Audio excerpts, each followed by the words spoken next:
ഇപ്പൊ ബ്രഷിങ് ആരോഗ്യത്തിന്റെ വലിയൊരു ശാഖയാണ്. ഡെന്റിസ്റ്റുകളൊക്കെ പറഞ്ഞുകൊണ്ടിരിക്കുകയാണ് മുഴുവൻ സമയം ബ്രഷ് ചെയ്യണം, മുഴുവൻ സമയം ബ്രഷ് ചെയ്യണം.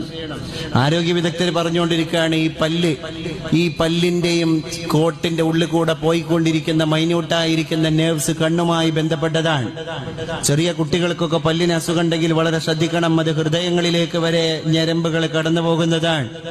രക്തചംക്രമണം നടത്തുന്ന മനുഷ്യ ശരീരത്തിന്റെ പ്രധാന ഓർഗാനുകളിലേക്കൊക്കെ പല്ലിൽ നിന്ന് ഒരുപാട് ഞരമ്പുകൾ പാസ് ചെയ്യുന്നുണ്ട്. അതുകൊണ്ട് പല്ല് കേടാവാതെ സൂക്ഷിക്കണം, പൊത്ത് കേടാവാതെ സൂക്ഷിക്കണം എന്ന് മെഡിക്കൽ സയൻസ് പറയും. അപ്പൊ നമ്മള് ബ്രഷ് ചെയ്യാനും പല്ല് വെച്ച് കൊടുക്കാനും എല്ലാത്തിനും ഒരുങ്ങും.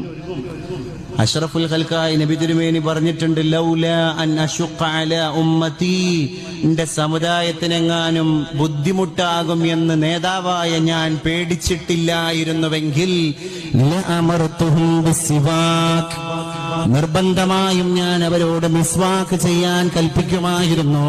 ഇൻദ കുല്ലി സ്വലാഹ്, എല്ലാ നിസ്കാരത്തിന്റെ സമയം ബ്രഷ് ചെയ്യാൻ ഞാൻ അവർക്ക് നിർബന്ധമാക്കുമായിരുന്നു. ലൗലാ അൻ അശുഖ, പിന്നെന്തേ ഞാൻ ആ ഉദ്യമത്തിൽ നിന്നും എല്ലാം മാറുന്നത് എന്റെ ഉമ്മത്തിന് ഞാൻ അതൊരു പ്രയാസാവോ എന്ന് പേടിച്ചിട്ടാണ്. അപ്പൊ റസൂലുള്ളാഹിന്റെ ആംബിഷൻ നമ്മൾ പഠിക്കണം. 5 നേരം ബ്രഷ് ചെയ്യാൻ പറയായിരുന്നു.